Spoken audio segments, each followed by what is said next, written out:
So in the last episode, we looked at the semen collection process from the males. In this episode, we're going to be looking at natural pairs, artificial insemination of the female falcons, all the way through to eggs and the collection of the eggs.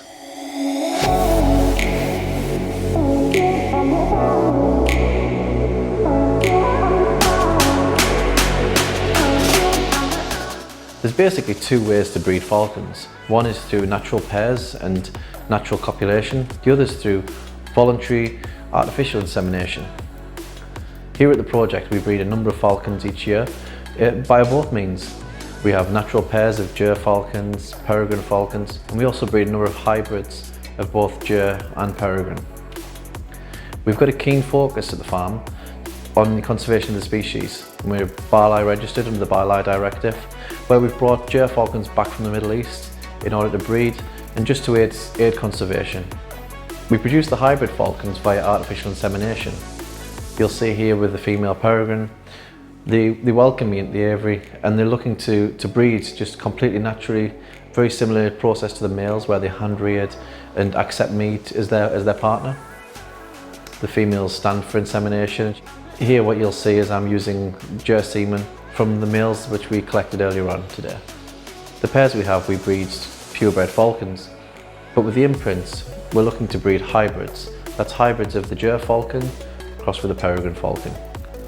The reason we do this is because they're a very sought after falcon for both traditional falconry and for falcon racing, where we've been lucky to produce a number of race winning falcons and even win the elite finals and the President's Cup. These are very notable competitions in the Middle East. Each female typically lays around 4 eggs in a clutch.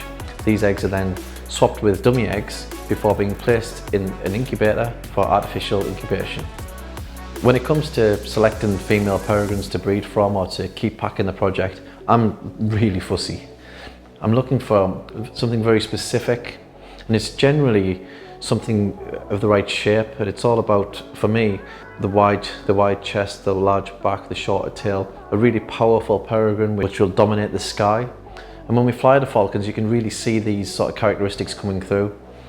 And when we hybridize them with the Gyr falcon, this really makes a fantastic large falcon that's not only fast and powerful, but just really healthy and strong and fit.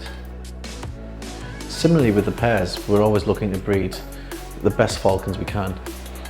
Most of the falcons we have here at the farm have been returned from the Middle East, where they've been very successful within their own rights as either racing falcons or in traditional falconry.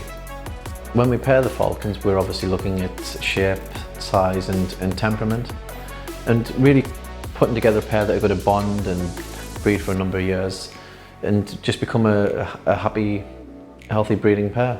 It generally takes about between 3 to 5 years for the falcons to lay the first eggs, and when they do, we switch them straight out for dummies and put them in the incubator.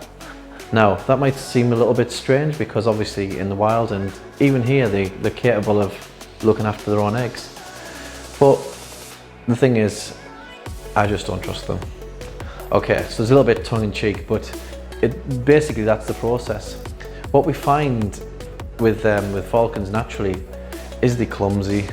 The eggs go to the side, they decide not to incubate them for a couple of hours and the eggs get chilled. And I mean, this happens in the wild, but remember in this instance, especially with the imprints, they're working one-on-one with myself. So I'll go in the garden and have a walk down and they come off their eggs, and sometimes they just forget to go back on.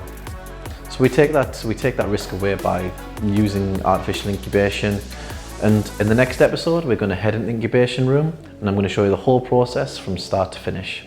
And don't forget to like, share and subscribe. More episodes coming soon.